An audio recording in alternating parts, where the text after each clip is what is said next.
Right. So we were talking about the properties of monosaccharides. So monosaccharides can occur in many isomeric forms. Many monosaccharides are asymmetric one, that is, or they have the asymmetric carbon which can rotate the plane polarized light either from right to left or from left to right. So if they rotate from right to left, we call them as a dextro-rotatory type. And if they convert, if they left into the left to right or right to left, that is a levorotatory. Is it clear? Another important property of monosaccharide is they contain the reducing sugars. What do you mean by reducing? If the sugar with a free aldehyde or a ketone group, okay, if the sugar has a free aldehyde or the ketone group, they are able to reduce the Cu2 plus ions to the Cu plus state. That is, they are known as reducing sugars. They are known as reducing sugars. This property is the basis for Benedict test or the Felling's test for the detection of the glucose in the urine. Benedict test is more common. The Benedict solutions contains blue colored alkaline solution of copper or the sulfate. A reducing sugar changes it into insoluble reddish cuprous oxide on gentle heating. Is it clear? So if the monosaccharides contain the free aldehyde or the ketone group, they undergo the reducing state, or they reduce the Cu2 plus ions to the Cu plus ions. Or this type of monosaccharides are also known as the reducing sugars. Is it clear? Now, there are different types of hexoses and pentoses are the most common and biological important sugars. Glucose is the most widely spread and most important monosaccharide in living systems. In the common respiratory substrate, it is commonly called the blood sugar. It is present in grapes, hence called the grape sugar too.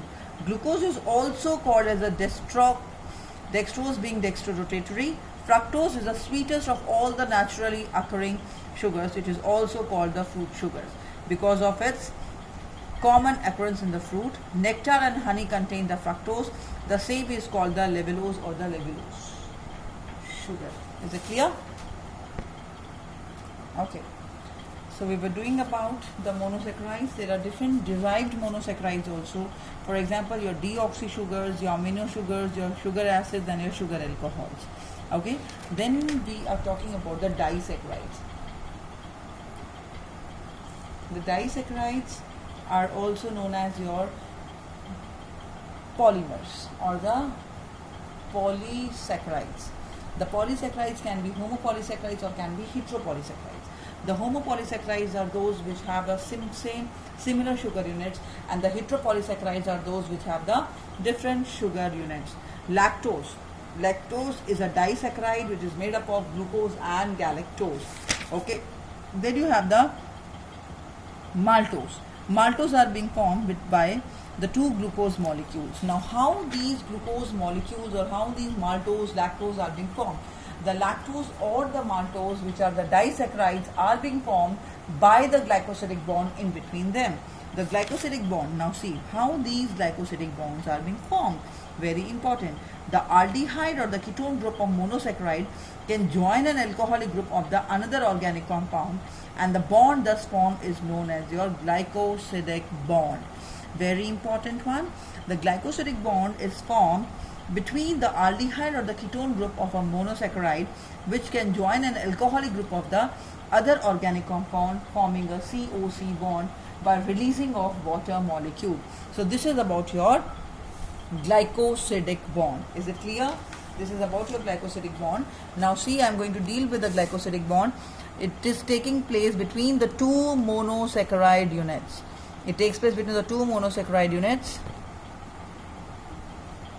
Okay, two monosaccharide units, that is your maltose, for example.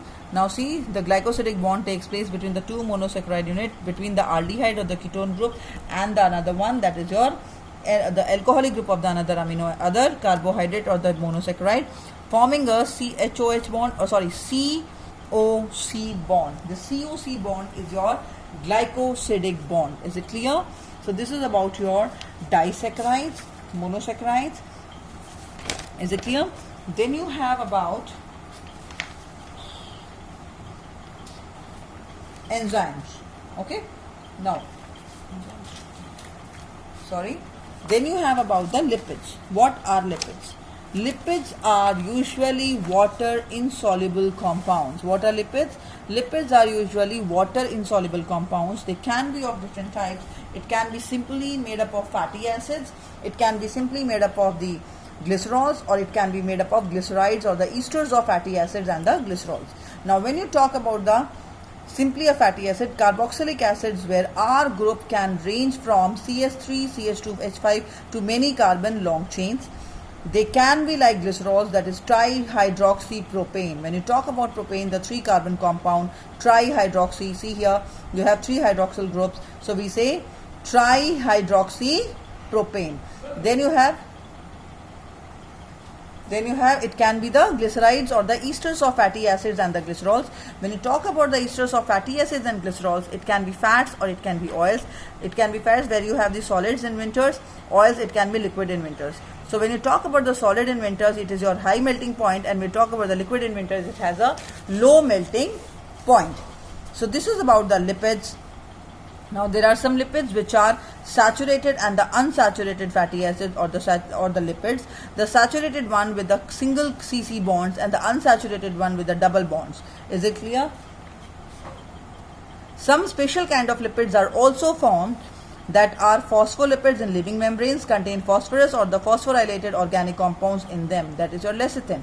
So we dealt about this. We dealt about the lipids. We dealt about the carbohydrates. We dealt about the proteins, we dealt about the amino acids, which are very important. Now I am going to deal with the what you call the enzymes. Enzymes are again a very important factor in the human physiology or in the living organism, because no reaction takes place in the body without the enzyme. Enzymes play a very important role in the enzymes play a very important role in the physiology and in various systems. Okay.